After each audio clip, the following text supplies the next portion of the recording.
وعلیکم السلام ورحمۃ اللہ۔ دیکھیے، آپ اصل میں پوری طرح میری بات نہیں سمجھے ہیں، نہ مجھے سمجھے ہیں۔ آپ شاید یہ سمجھ رہے ہیں کہ کچھ جو میرے ساتھ زیادتی ہوئی ہے اس کے ریئیکشن میں کچھ میں بات یہ کہہ رہا ہوں۔ ہرگز نہیں، ہرگز نہیں، ہرگز نہیں۔ میں دین کو سمجھا ہوں اور پورے دل کی گہرائی سے سمجھا ہوں۔ اور یہ جو فلسفے ہیں نا کہ منطق پہلے پڑھو، پھر پتہ نہیں فلسفہ پڑھو، پھر کسی مدرسے سے ڈگری لو، انہی مدرسوں نے تو دین بگاڑا ہے۔ اب انہی سے ڈگری لے کے میں اپنے آپ کو مطمئن کروں کہ میں نے ان سے ڈگری لی ہوئی ہے۔ قرآن میں اللہ تعالیٰ نے جو دین کی بات بتا دی ہے وہ کافی ہے، اور اتنی صلاحیت ہے ہر بندے کے اندر کہ وہ ایمان کی جو بات ہے وہ سمجھ سکتا ہے۔ اس کے بعد اگلی چیزیں ہیں۔ پہلے تو ایمان خالص ہے، تو توحید کی دعوت دینا اور اس کے اوپر جم جانا، اور ان آج جو مسلمان جن کو آپ سمجھ رہے ہیں نا، ان کے اوپر اللہ کی وہ بات پوری طرح فٹ آتی ہے، وَمَا يُؤْمِنُ أَكْثَرُهُم بِاللَّهِ إِلَّا وَهُم مُشْرِكُونَ، کہ اکثریت، عظیم اکثریت اس طرح ایمان لاتی ہے کہ ساتھ ساتھ شرک بھی کرتی ہے۔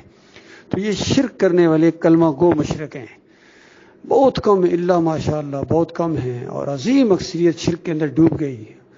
اور آپ نظر ثانی کی بات کر رہے ہیں، اس معاملے میں نظر ثانی کروں، مجھے شک ہو تو میں نظر ثانی کروں نا۔ آج سے 38 سال پہلے یہ بات میرے پوری طرح دل و دماغ اور رگ و پیر اور خون میں اتر گئی تھی، اور سارے مسئلوں کا حل مجھے معلوم ہو گیا تھا۔ تو اس کے بعد میں نے یہ بات پیش کی تھی، اور یہ نہیں کہ صرف اپنے فوجی بھائیوں کے سامنے، بلکہ سول میں بھی آ کے، اور میں صرف اکیلا نہیں ہوں، اور بھی کتنے لوگ یہ بات کر رہے ہیں۔ اگر آپ تک یہ بات نہیں پہنچی ہے یا آپ اس کو محسوس نہیں کرتے ہیں تو پھر آپ کا قصور ہے۔ باقی جس طرح آپ نے دوسرے کلپ میں کہا کہ کوئی تاریخی حقائق ہوتے ہیں اور یہ ہوتا ہے، تو یہ تاریخی حقیقت ہے کہ ان کے اکابرین یہ شرک پر مرے ہیں، شرک کی موٹر وے تیار کر کے گئے جس کے اوپر پوری قوم چل پڑی ہے۔ آج کوئی مسلک، میرا چیلنج ہے، کوئی مسلک، کوئی جماعت، کوئی ملک دکھا دو جس میں پوری طرح ایمان خالص اور شرک نہ ہو۔ تو یہ بات جو آپ ہمدردی نہیں ہے، آپ یہ دشمنی میرے ساتھ کر رہے ہیں کہ مجھے ایمان خالص سے ہٹانے کی ایک پھر کوشش آپ کے دل و دماغ کے اندر بھی موجود ہے۔ یہ میں اس کو ہمدردی نہیں، مجھے ایسی ہمدردی کی ضرورت ہی کوئی نہیں ہے۔ جو مجھے ایمان خالص سے ہٹائے، پوری دنیا کی دولت کے انبار لگا دو میرے سامنے، تو ایک بال برابر بھی اس میں کمی نہیں ہے، اور کمپرومائز نہیں اور نظر ثانی نہیں ہے۔ اللہ تعالیٰ آپ کو دین کی سمجھ عطا فرمائے اور اس کے بعد قائم رکھے۔ یہ کوئی بچوں کا کھیل نہیں ہے، یہ انبیاء والی دعوت ہے، اور پورے شرح صدر کے ساتھ ہے، آنکھوں میں آنکھیں ڈال کے ہے۔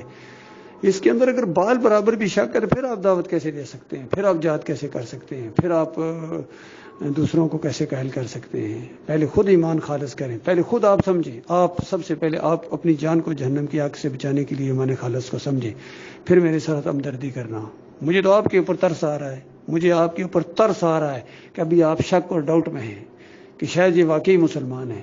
وہ مسلمان نہیں ہیں، ان کے اندر شرک ہے، یہ مسلمان مشرک ہیں، یہ کلمہ گو مشرک ہیں، ان کے عقیدے کے اندر خرابی ہے۔ اس وجہ سے ذلت اور خواری دنیا کے اندر ان کو مل رہی ہے، اور ان کو ایمان اور عقیدے کی کوئی پرواہ نہیں ہے، ان کے قائدین کو، ان کی عوام کو، اور عوام کے اوپر جو اللہ کے عذاب آ رہے ہیں بالکل صحیح آ رہے ہیں۔ یہ مجرم ہیں، یہ چادریں چڑھاتے ہیں، یہ اور ظلم میلے کرتے ہیں، یہ اللہ کے ساتھ شرک کرتے ہیں، اور ان کے اوپر ایسے اللہ کے باغیوں کو مسلط کر دیا گیا ہے۔ اللہ تعالیٰ آپ کو غور و فکر کرنے کی توفیق عطا فرمائے۔